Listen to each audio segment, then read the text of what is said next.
Okay, which position am I going to sit? Like this? But you're too fat, If you sit like this now, your stomach won't even allow you to move. No. Bring your leg down. Yeah, that's alright. That's okay. Yeah, we're going to stay like this. I think this is okay. Yes. Okay, let's start the video.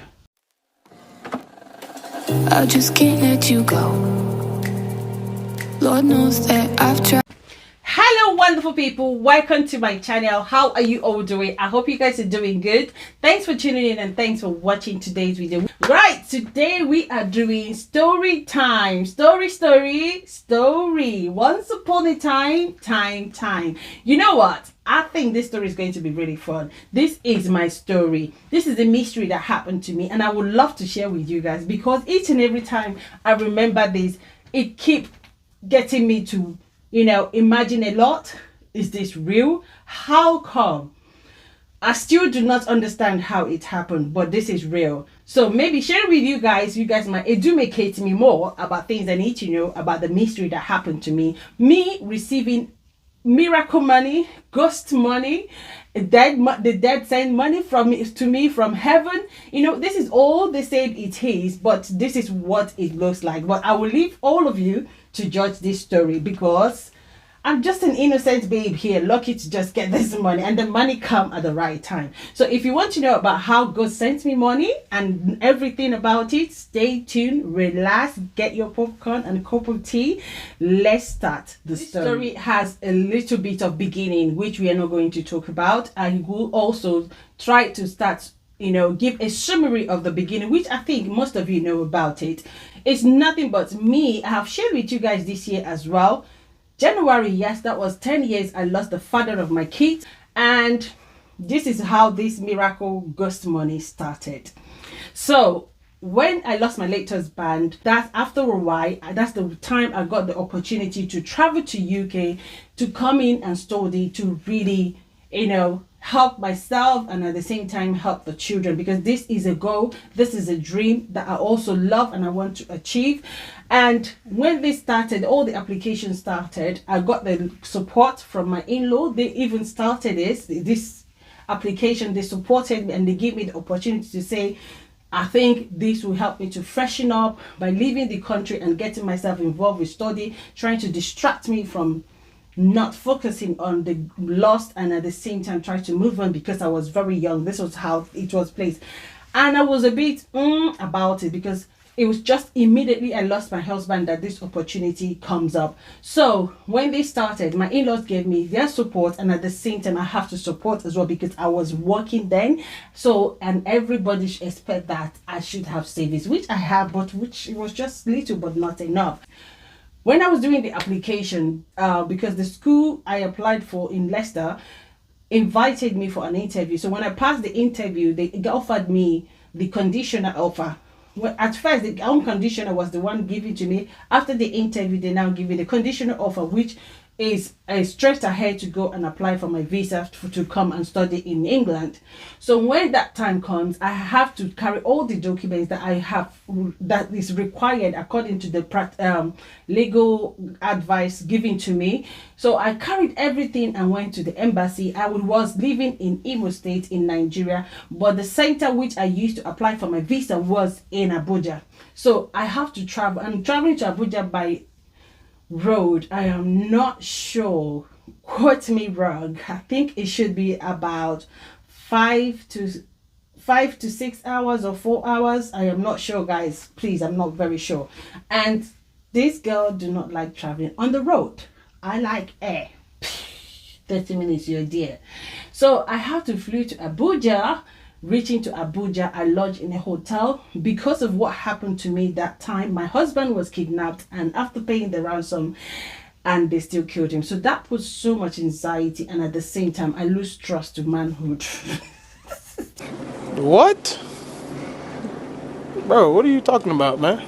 I do not trust anybody, even including myself. So when I traveled to Abuja, reaching to Abuja, they saw my documents and then they discovered that my daughter was 5 years old then. So they told me that my daughter is old enough to do her biometric, that why didn't I come with her? that I have to go and bring her. And I told them, my daughter is not in Abuja. We live in the East. They said, sorry, there's nothing we can do. You have to travel all back again and bring her for this visa to be processed. And I got worried because getting to that level, we've spent a lot of money. We've paid 1/3 of the school fees, which was required as well. And my savings, everything is dropping. My account was really dropping. And that got me worried. Going back home, going back to my hotel, on my way back to the hotel, there was an accident that happened right before me. I do not know how I escaped it. The car in front of me just ran into a tipper, a very big tipper, and these guys in the taxi just fall out from the taxi. Some of them fall in the pit, and dead body stiff on the floor. That was a big shock of my life. So when I managed to get to the hotel, the initial plan when I was going home was to travel by road. But when that accident happened, that also put another fear of me traveling that hours, 4 to 5, 6 hours back to the East again.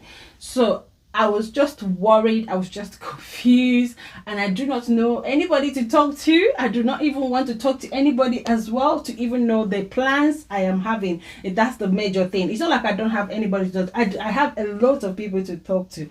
So I was just confused, and then so I have to take a flight back home. And going back, I don't know what happened to the flight I was using. We ended up landing in Port Harcourt. I can't remember exactly what happened, but I know I was not I didn't land in Imo State, my state, when I was going back. I ended up landing in Port Harcourt, or maybe while I was trying to find something cheaper, it looks like Port Harcourt was the cheapest, so I have to take that one and then use a taxi to go back home to the East. Your girl, in this process of everything, started having migraine.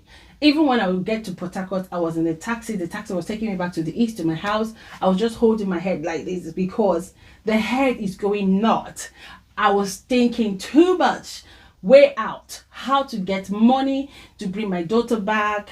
And again, the time they give me is likely we're going to spend another day in a hotel, and that's going to be a lot of money as well.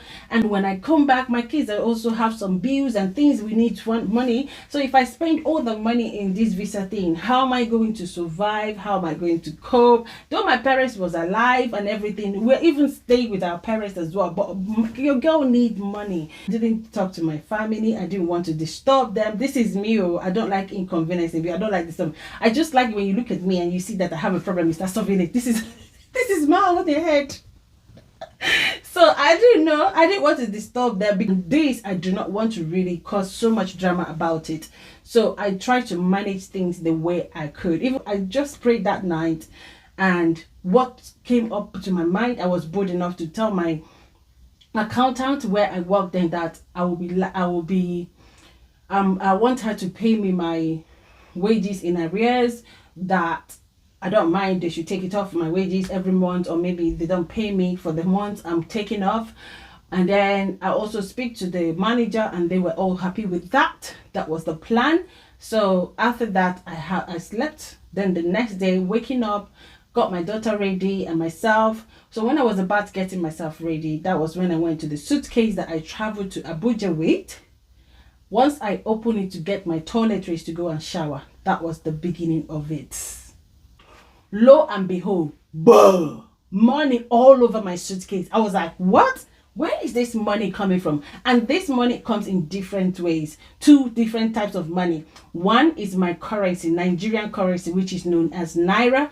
2 is dollars. And I was like, where on earth is this money coming from? And the moment I saw it, I was shocked. I just drew back. My immediate senior brother was in the bedroom too. When he saw my reaction, he jumped up as well. I said, are you okay? I said, yes, but just look at. I was just pointing the money in fear. Look at that. Back, I said, look at that money. Look at that money. Look at my suitcase. My immediate senior brother, he was shocked. He was really more scared than me. So while I was just pointing, my mind was telling me, calm down, this is the money you need. And then my brother now run away, grab his phone. I said, Chizzy, don't touch this money. Don't touch this money. I have to call daddy, because by that time my dad wasn't at home. I have to call daddy and tell him before you touch it. I said, why? And he insisted I shouldn't touch the money. And while me, in my head, I want to count the money and see if it's enough for what I needed at that moment. I don't even care where it come from. Honestly, all of a sudden the fear just disappeared. I don't want to know anymore. And all I want is that just grab that money, grab it, and use it to do what you want to do. So my brother was shouting at me, "Don't touch it, don't touch it." I have to obey, pretend like I am a good girl. I'm not going to touch it. Now, let me tell you why my brother also got more scared, and the shock and the fear was too much on him. What happened is this: when my husband died, that suitcase was a suitcase that he loved to travel for any business trip or anytime he's going for any trip. It's his small suitcase, the hand carrier one.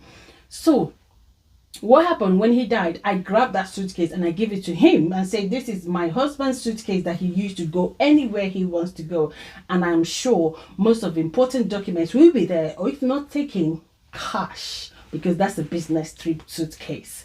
So my brother, after the burial, so me and my brother, we got the suitcase together. It was locked, and it was my brother who also manipulated the suitcase and opened it for us to see what is inside.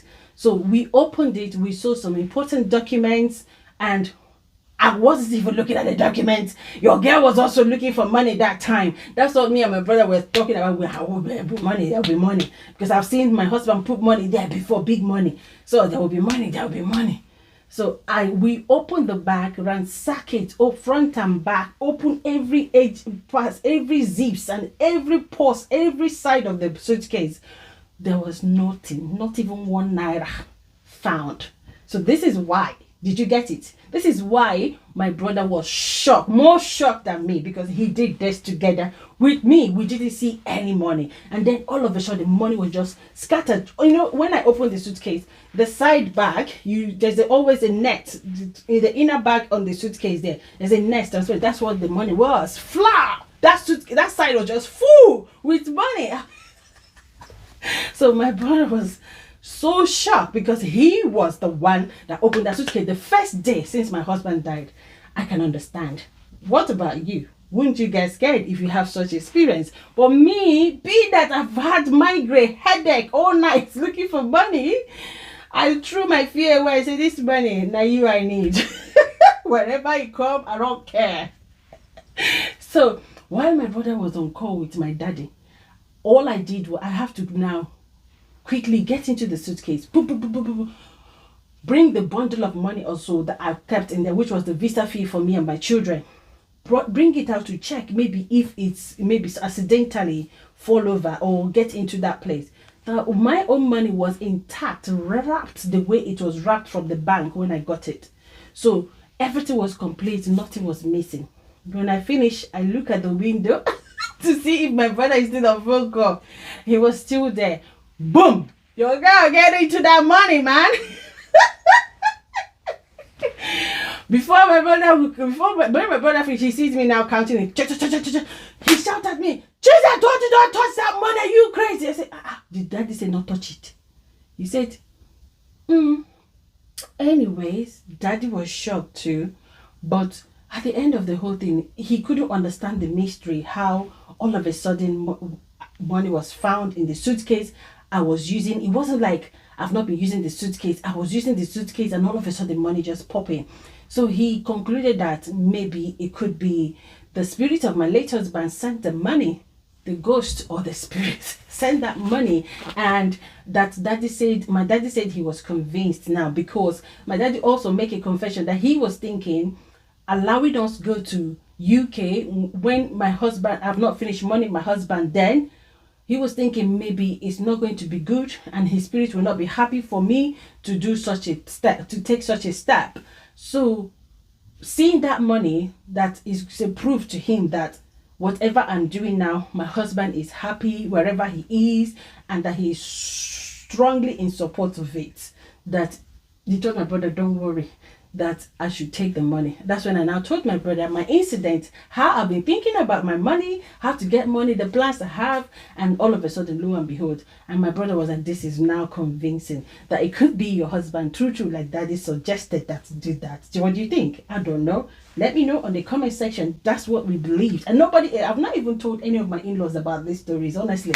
Neither have I told lots of people who knows me about this story. So I count the naira, because the Nigerian currency, it was about 150,000 naira. And then when I get to the dollars, the US dollars, it was just $500. And what did I do?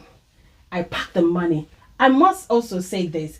When I was counting this money, it was smelling. Even my brother could get the smell. It was smelling like something that has been left and abandoned for a long time. You know, when you pack books in an area for ages, dust and everything, that's how that money was smelling. And again, when you touch it, it feels crispy, that if you're not careful, the money is going to break like biscuits, pieces and pieces. So I was just holding and pampering that money so well. It just feels different. The smell was so strong. I was like, why is it smelling? Probably this is really coming from the grave, or he had this money in his pocket, nobody bring it out. I was just being crazy. So, but I took the whole thing, and then I took the dollars and go to an exchange bureau in Amausa. That's where we get the bigger exchange. I didn't go to bank. We have an exchange bureau center in Imo State. Amausa, it's called Amausa. I took the whole thing, exchange it, my dear. I didn't go to my work people to take my salary in arrears. I didn't even suffer. I even gave my daughter a very nice treat when we traveled to Abuja. The trip went so well. That was my story. You see, that was how my late husband sent me money to support my travel to UK. That's what we think. What do you think about this? This is my mystery. It's too hard for me to believe that this really happened. It feels like a dream, but it is real. It's so real. Okay, I'll stop now, and let me know if you enjoyed my story and you want more story. I am happy to share more stories now. Okay, I got stories, quite few number of it, but I have to really know how to put them together. Okay, thank you very much for watching. Don't forget, hit the button subscribe below if you have not subscribed. If you have, don't worry. For most of you who are seeing me for the first time, hit the button subscribe and hit the bell icon beside it. That way you stay connected and receive notification whenever I upload a new video. It's free of charge. I'll see you again. Hey, warm it up.